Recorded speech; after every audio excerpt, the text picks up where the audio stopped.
Hispanic Heritage Month is a very important time for us, as many of our Latin American countries are celebrating their date of independence or a specific, movement that happened within their countries.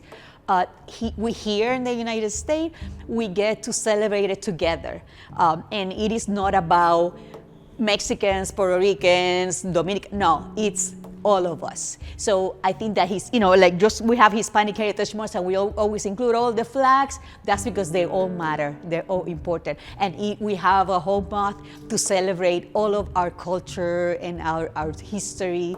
So it's a very important time for all of us Latinos. My name is Olga Negron. I'm the Executive Director of the Governor's Advisory Commission on Latino Affairs.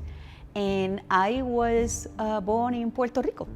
So I was born and raised in Puerto Rico. My parents were both very civically engaged in the island. Every election day, my dad hosted a picnic at his home. So, big family. Nobody was allowed in the house for the picnic unless they show that they voted. Daddy didn't care who you voted for, but they want to make sure that everybody went to vote. They were very involved in the church, in the Rotary Club, so I grew up looking at that, seeing them civically engaged in the community, and even more with the Rotary Club. Every time there was a hurricane, and there's hurricanes every year in Puerto Rico, a lot of family always, especially back, it was worse when people didn't have good housing. There were a lot of wood houses, and people lost everything, and my house became the drop-off center for people to do donation.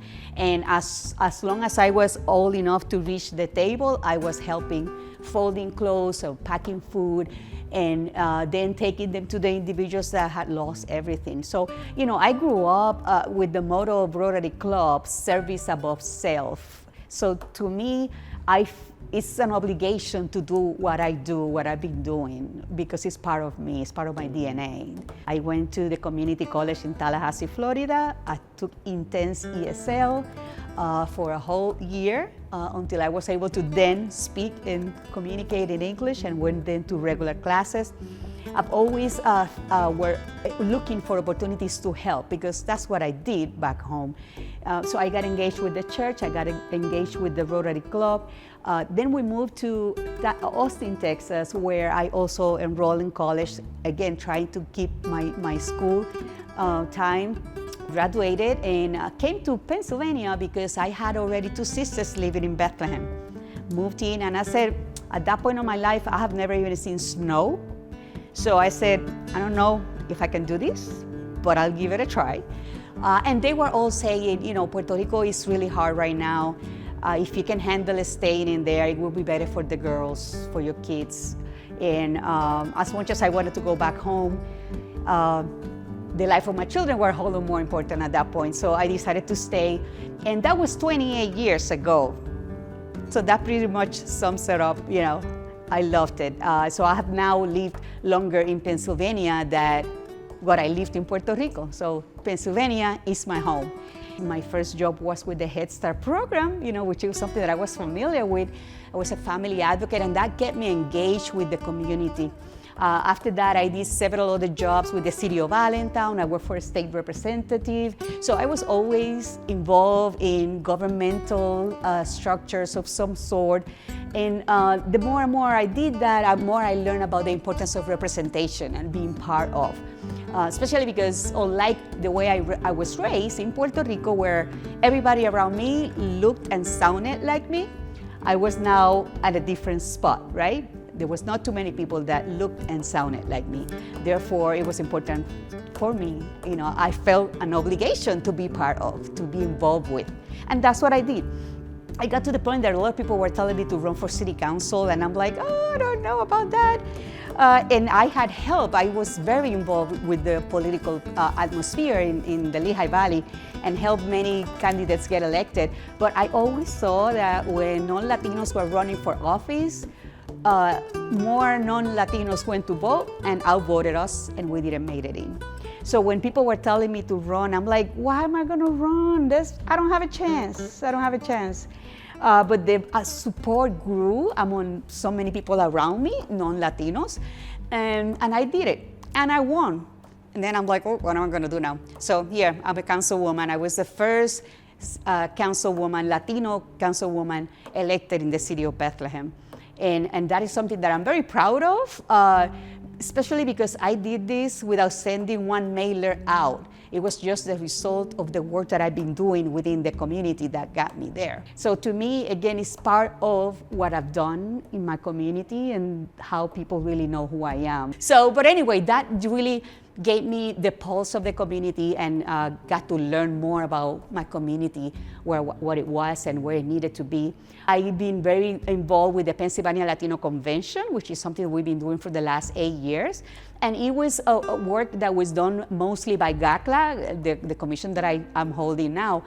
And so once I became the executive director, it was just an automatic thing to do, to keep on doing that. And so the work that I did with the Pennsylvania Latino Convention in the last 7 years really connected me with a wider group of Latinos across the Commonwealth and gave me that connection that is so important for the role that I'm holding right now. And I got the opportunity, and I'm really proud to be in here now doing this work. The role that I hold is a very important one, right? I'm representing the governor, but I'm the link to the governor and my community. And every time that I stand in front of public, I have to always be careful because what I say, right? And everything needs to be well planned and ironed out, and that's really important. And in a way, sometimes, like a few people have said to me, whoa, they took your voice away. And I've thought about that for a while, and I'm like, no, you know what? Not at all. I actually feel empowered because even though you don't see me publicly speaking as I used to in my previous roles or in my leadership roles, I am doing something way bigger. I get to sit down, listen to my 30 commissioners that are Latinos from all over the Commonwealth. They talk to me about the issues and they bring suggestions and ideas, and I get to sit down with the governor and tell him all about it. And after being in here 2.5 years, now it's even more clear to me that this is what I was meant to be doing, because now I am now listening to the reports that other agencies have done after the recommendations that we presented, and it's kind of like, I feel heard. They're doing it. I mean, it's really incredible to feel that you've been listened and that your suggestions, not mine, my commissioners, are being taken into account because they're important and they matter. So even though, especially in the Lehigh Valley, my Latino, my community in general, might be missing me and missing me, my face and my voice out there. And some might think that I don't have that voice anymore. Now I feel that my voice has actually expanded farther out because it's more powerful. I think that the fact that we have Shapiro in this role, he gets it, he understands, he welcomes us, and I know that he has the heart in the right place and will always fight to protect all of us.